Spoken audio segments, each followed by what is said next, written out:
Hey, what's up guys? Travis Fulton here and welcome to Online Gainz. Each week, I'm gonna be sharing with you real insight on how I'm developing players all across the world on full swing, short game, and putting. Be sure to tune in.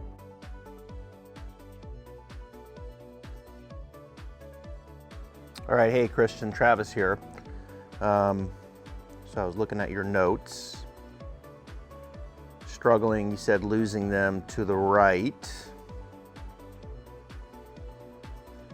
a little bit. I think that a lot of good stuff happening here.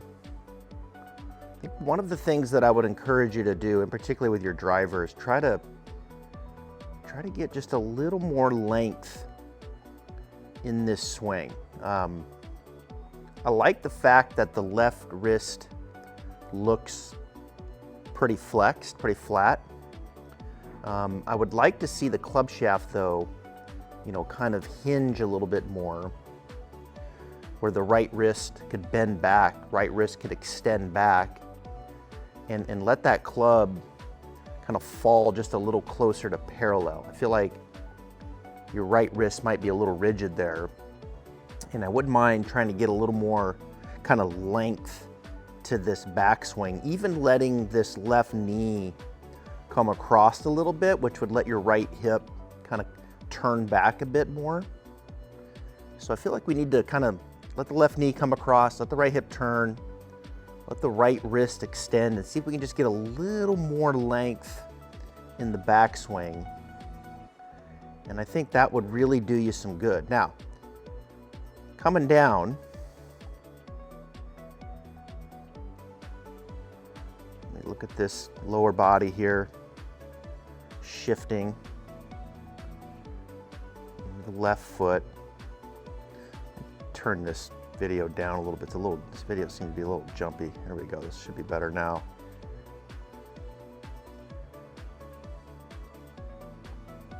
Look at the impact here. Like everything's arriving pretty good right here. And there's a lot of good right there. Head behind it.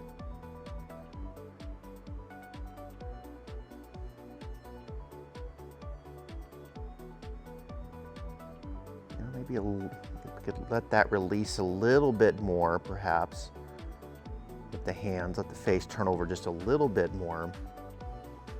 But all in all, a lot of good stuff coming down. I really do like what I'm looking at, through here. When I shoot you this video, I'm gonna show you something just a little bit through here, and the feeling of letting kind of the arms and hands maybe release just a bit more right there. That left hand you can see is on top of the right. And so when I watch from face on, my feeling is that I want to show you how to get a little more length to the top of the swing.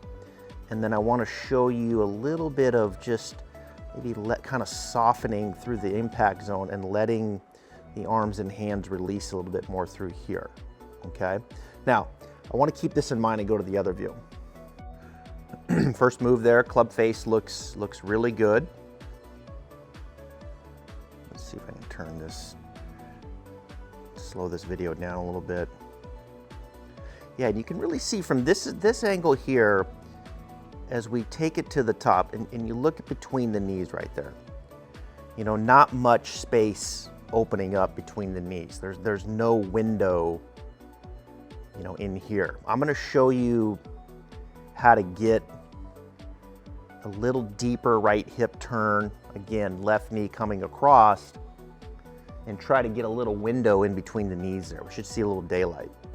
And I feel like if we can do that and kind of soften the right wrist, then what's going to happen is the club, I think, is going to go ahead and get a little more this way. Okay, it's going to point a little less to the left, and it's going to be a little more down the line. And I think with that little deeper turn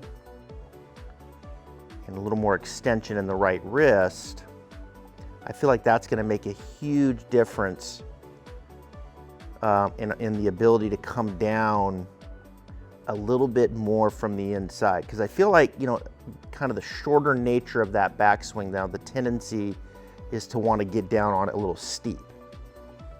Okay, and that kind of maybe explains the reason why you're hanging on a little bit through the impact zone. But when you look at this club coming down, like we need to get this club falling. Like I'm gonna stop it right here. Like we need to see that club a little more back in here. And so I'm gonna show you a really good drill that is gonna help you kind of get the sensation of bringing it down a little bit more from behind you or from the inside. But I think the backswing and getting you a little deeper in your turn, a little more range of motion in the right wrist, kind of lengthen out the backswing and then get the feeling of this club shallowing and falling back behind you. And I'm gonna show you a really cool drill where I'll set down 2 clubs like this and I'll explain to you what I want you to do. And I feel like if we can clean up the backswing a little bit, get you a good sensation coming down, I think we can get the ball to turn over with the driver. And I like the idea of you practicing this lesson with the driver, because if you can do it with the driver, it's gonna be really, really good, I think, with the iron. So stay tuned here. I'm gonna shoot you a video here on what I want you to do. Let's get into this here. The first thing is getting the right hip, left knee a little bit more dynamic. When you look at it on the video that you sent me, like you're not seeing much happen between the knees. Watch how I take this right hip and I turn the right hip back and I let the left knee point behind the ball, and you're gonna see a little window open up in here. So from the target line view, you wanna start seeing some space in here. Use a mirror at home, turn that right hip, let that left knee go across, get a little space in here, and you'll feel a little more dynamic in that turn. The right hip should feel like it works kind of up and back behind you that way.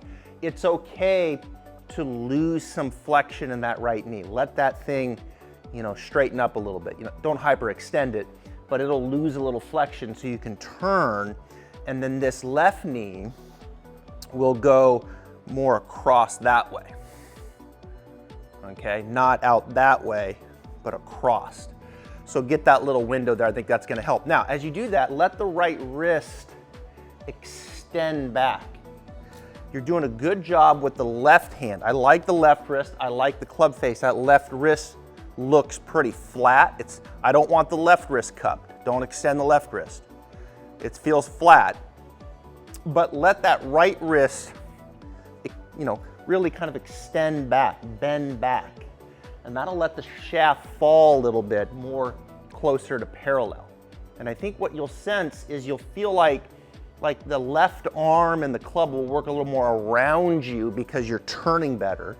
The right hip, left knee, that dynamic, it's turning better. Let the arm go around you. And then I think with that right wrist bending, you'll feel the club, instead of being like this, it'll start to fall closer to parallel, okay?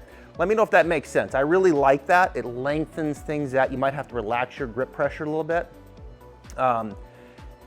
And that'll be very complete. Now, from there, I think the club can then start to fall more from the inside.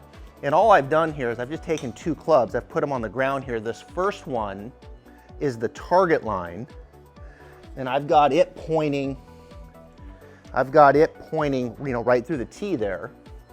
And that's like this, green shaft here, if you can see that. And then I've got another one on an angle here, about a 45-degree angle coming into the tee. That's the blue shaft at about 45 degrees. Now, these clubs don't mean anything going back. Do your thing going back. Good turn in the hip, left knee comes across, right wrist extends. And then from there, get the feeling of the club falling and matching up to this one more. Okay? That club head more behind, falling and matching up parallel to this blue and not out here, rather to that green. Okay? So work on that backswing, start to get the sensation of from in here, and then as you turn and hit it, I think what's gonna happen is as you do those 2 things, backswing and then down to delivery, you'll get the sensation that the face wants to like you'll get a little more of a natural release coming through, okay? So let me know if that makes sense. I like this drill at home, getting the sensation of that. But I also like you getting your backswing just a little bit, I think, more complete. And I think those two will go together nicely. I like it.